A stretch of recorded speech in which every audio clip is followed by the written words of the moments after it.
The Son of forth his angels, and they shall gather out of his kingdom all things that offend, and them which do iniquity, and shall cast them into a furnace of fire. There shall be wailing and gnashing of teeth. Then shall the righteous shine forth as the sun in the kingdom of their fathers.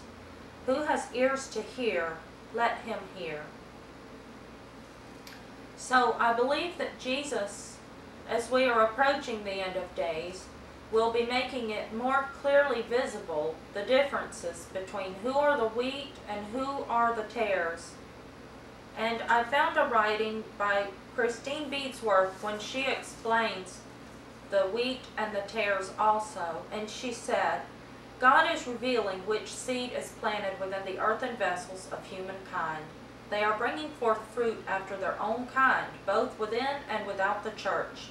Judgment and separation begins with the house of God, and the Lord has decreed that in the time of harvest, those which have been stumbling blocks to his people will firstly be openly revealed for what they are and then removed. God's wheat plants will firstly experience this separation within their hearts.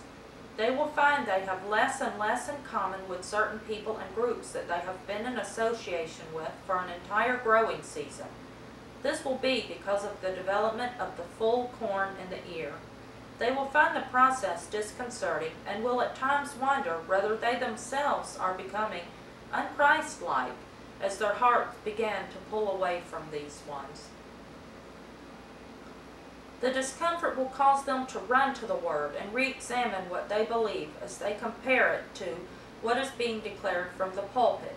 Areas in which they have been beguiled into absorbing false doctrine will now become glaringly evident as the veil is removed from their eyes, and because they are of the seed of Christ, they will renounce and flee from these doctrines of demons once they become acutely aware of them.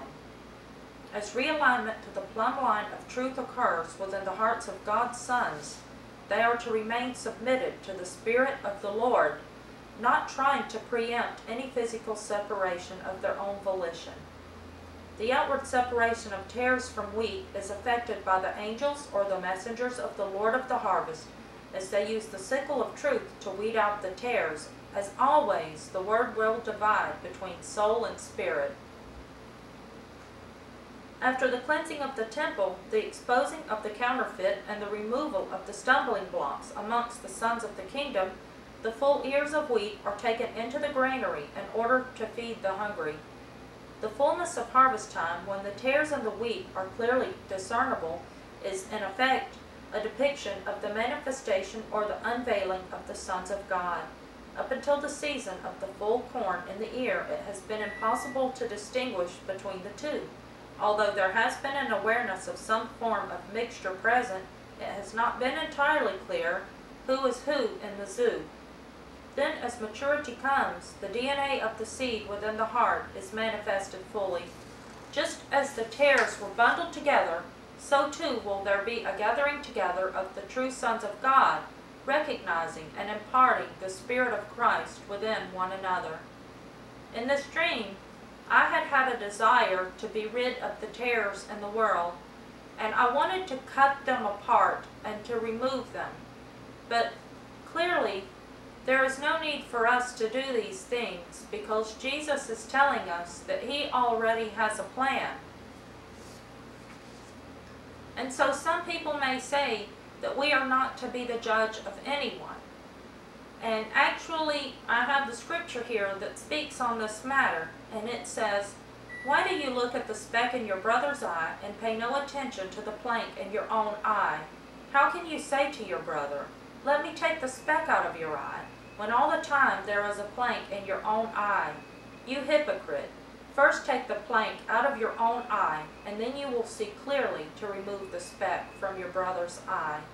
If you look at the scripture clearly, He does not say that we will not be able to see clearly to remove the speck from our brother's eye. But this is a warning that He's giving to hypocrites who are committing the same sort of sins as they're preaching to other people about, that they don't have the clear vision to remove a speck from their brother's eye. But once we start following God's laws and God's commandments, that is when we will be able to see clearly to make these type of discernments. And the Apostle John also gives a message about how we may discern the difference between God's children and Satan's children. It was in the first book of John, chapter 3, and John said, "Everyone who commits sin commits lawlessness, for sin is lawlessness. You know that he, Jesus, was revealed to take away sins, and in him there is no sin. No one who remains in him sins. No one who sins has seen him or known him. Children, let no one deceive you. The person who acts in righteousness is righteous, just as Jesus is righteous. Whoever sins belongs to the devil, because the devil has sinned from the beginning. Indeed, the Son of God was revealed to destroy the works of the devil. No one who was begotten by God commits sin, because God's seed remains in him. He cannot sin, because he is begotten by God. In this way, the children of God and the children of the devil are made plain. No one who fails to act in righteousness belongs to God, nor anyone who does not love his brother